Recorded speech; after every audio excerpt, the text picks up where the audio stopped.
want to say anything? Fine. Mr. Mayor, I'm going to give you one last chance to speak on this topic because as you stated earlier, this is the last time I'm going to ask you for any feedback on the deer issue, deer management issue, until you're ready to speak on it. So if you'd like to respond, absolutely. do, and I hope everyone gives you Absolutely, respect. we've been more than forthcoming with information. People asked about cost. Well, our program started on February 1st. It ended on March 1st, 1 month. I received the bill March 2nd. On that date, that very date, I received a request for information with regard to the cost of the program, and I responded to it.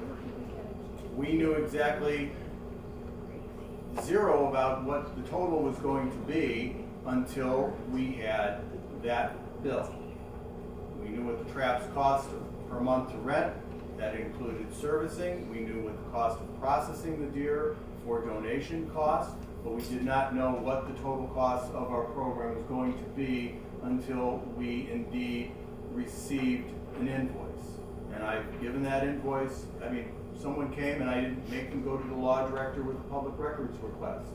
Somebody came to the window, they asked for the information, not a fan of mine. That's okay, I don't care.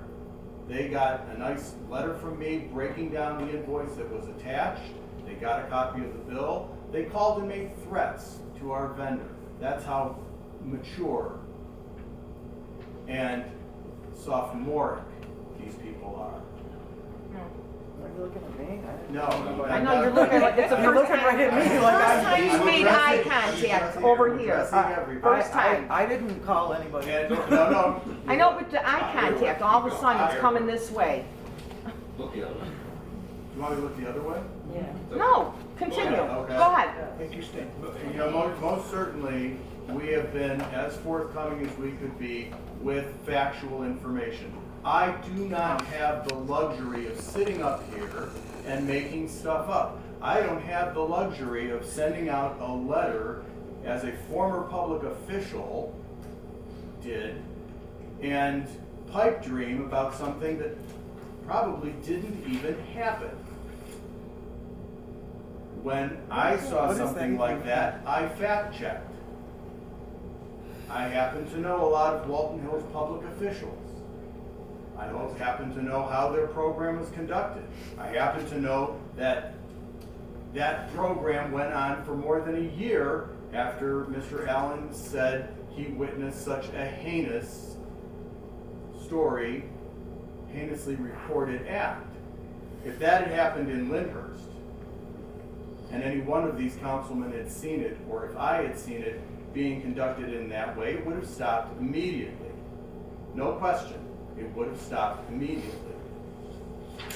To say that an animal is in a cage and has 2 broken legs and then has to be tackled by 3 people, what a nice story that is. It's only meant for one purpose, and that is to mislead and inflame people to oppose what's being done.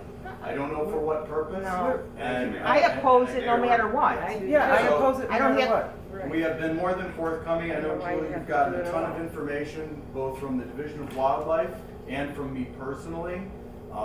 Certainly, Are I'm you gonna open to publish conversation. the I've had numbers? really long conversations with people that are on your side.